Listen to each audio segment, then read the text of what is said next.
Hello guys, welcome back sa ating channel Metro Manila Subway Quezon Avenue Station. Ito po yung umaabot ng 17th station mula dyan sa may Valenzuela hanggang sa may Taguig. Like and comment and share.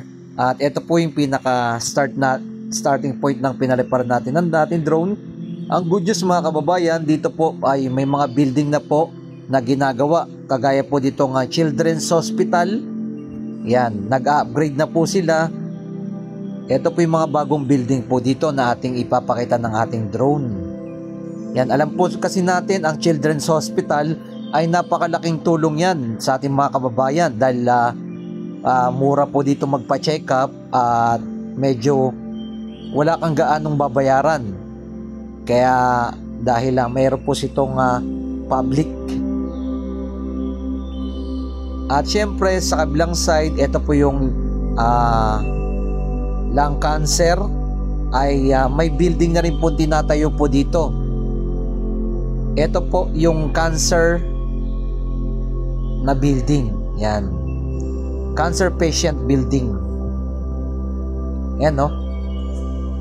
Sinisimulan na rin po tayo rin po yung building dito. Alam naman po kasi natin no, dumadami po yung may mga cancer patient. Kaya kinakailangan po talaga ng espesyalista ng mga cancer. Kaya eto na po ang ating aabangan sa mga hinaharap. Tinatayo na po mismo dito yung building no? Nakita natin marami na po ang mga gumagawa dito at ito'y tuloy-tuloy na po. At aasahan po natin sa mga susunod na panahon ay papakita po natin sa inyo ang progress po nitong cancer hospital na to. Yan no, dami mga nagtatrabaho dito.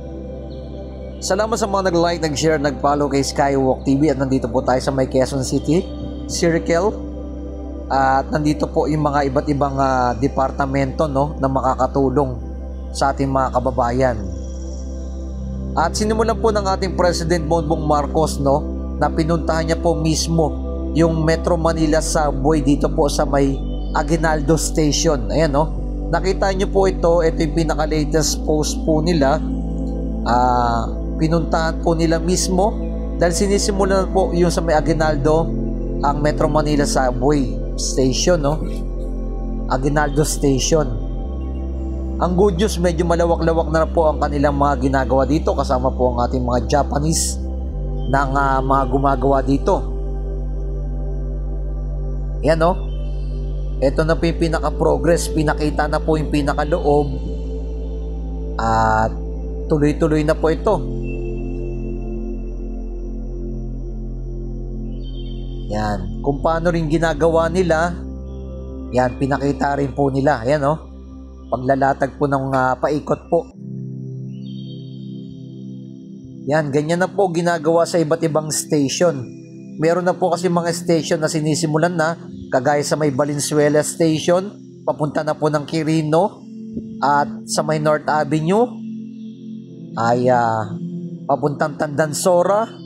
Yan ang mga progress na po na ginagawa nila po dito.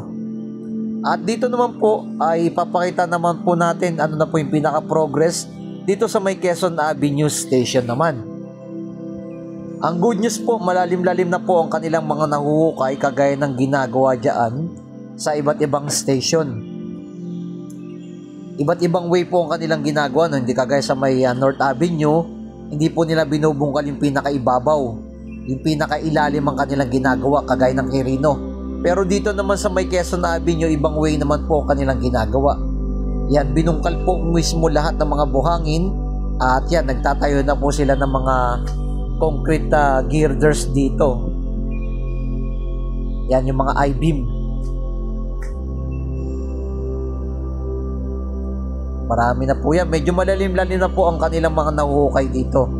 Ito naman po yung kanilang way na ginagawa dito sa may Quezon Avenue.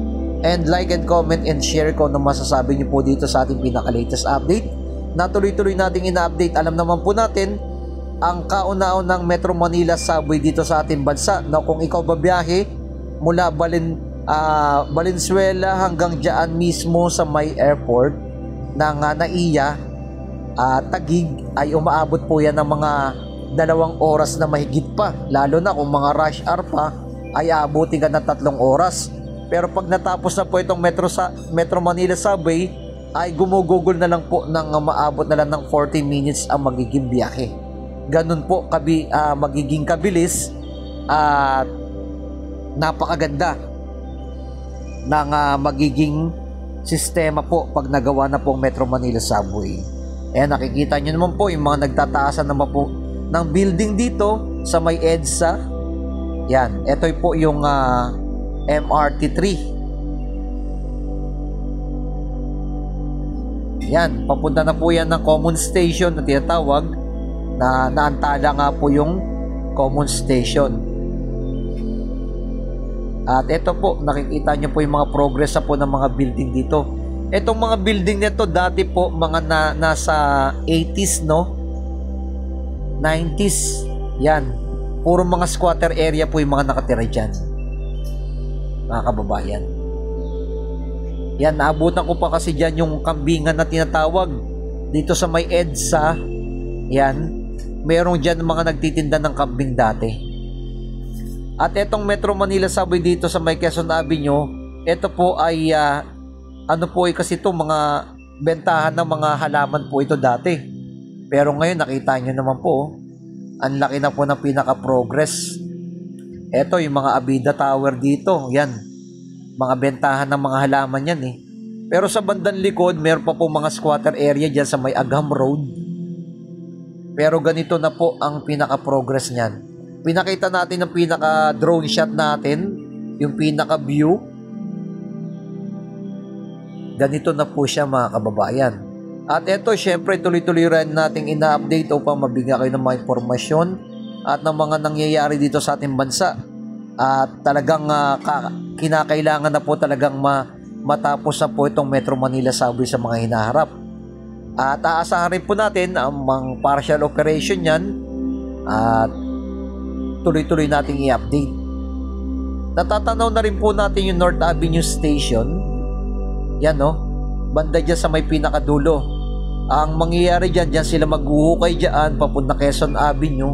Medyo malayo-layo, no? At puro mga building yung mga dadaanan nila. Ayan, no? At nakikita nyo mga puno yan, yung pinaka-golf course ng Veterans Hospital. Yan, isa sa mga lahat ng mga veterano sa ating bansa, dyan nagpapacheck up at libre at wala kang babayaran. Nakita nyo yung pinaka-view naman ng drone shot natin dito. Ito po, ayun, napakalawak pa po ng mga squatter area dito sa may Agham Road. Yan. Ito yung katabi niyan, yung Philippine Science School. No? At nandito rin yung pinaka-ombudsman. Yan. Ganyan na po yung pinaka-drone shot natin. Ayun yung mga pag naghukay yan, dire-diretso niyan, yung North Avenue tsaka Quezon Avenue, yan yung mga dadaanan niya. Nakita nyo yung pinaka-drone shot natin. Pinakataas talaga yan, ha. Mataas yung ating lipad dyan. No? Nakita yung North Avenue tsaka Quezon Avenue. Like and comment and share. Keep safe palagi and God bless at mabuhay ang ating bansang Pilipinas.